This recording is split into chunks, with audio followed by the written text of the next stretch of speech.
And Malacanang says while it hopes for a speedy resolution of the 10 billion peso pork barrel scam, the case must be left to the Philippine justice system.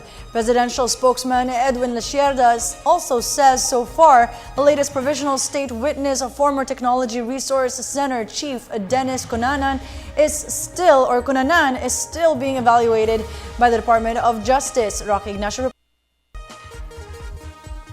Malacanang is confident that former Technology Resource Center Director Dennis Cunanan, the latest witness on the alleged pork barrel scam, is ready to answer all accusations to clear his name. Presidential spokesperson Edwin Lasierda said this amid questions on his credibility as a witness in the anomaly. Reports came out that Cunanan allegedly owned a mansion and expensive vehicles. Cunanan earlier said that he is ready for a lifestyle check, but Lasierda stressed Malacanang will let the process to take its course.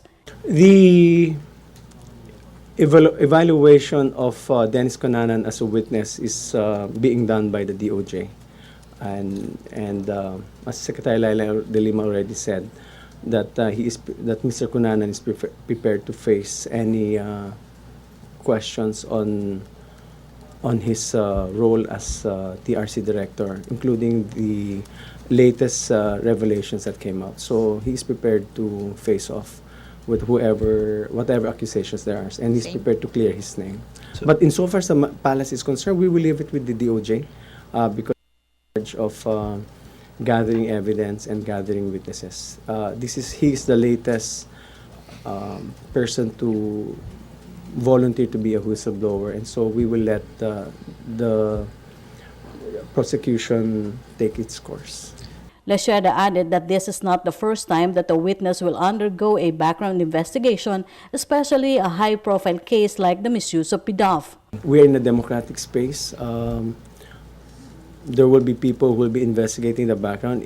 This is not the first time it happened. Everybody who came out had to undergo a background investigation, whether from within or from media itself. So it's, I think, a normal process in a democratic system to look into the credibility of each and every witness. It happened in Mr. Ben Herluy. It happened to the other witnesses as well. So this is not something new.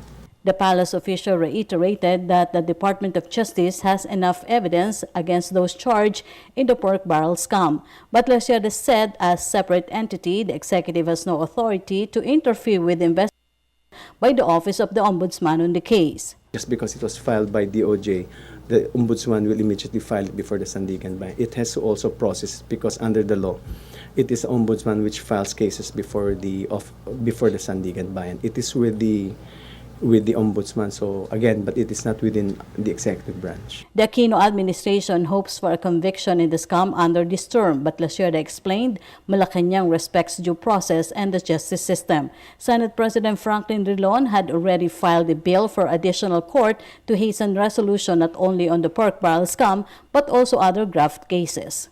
Siyempre, ang gusto natin makita may conviction kung ano, pero may proseso tayo, may justice system tayo.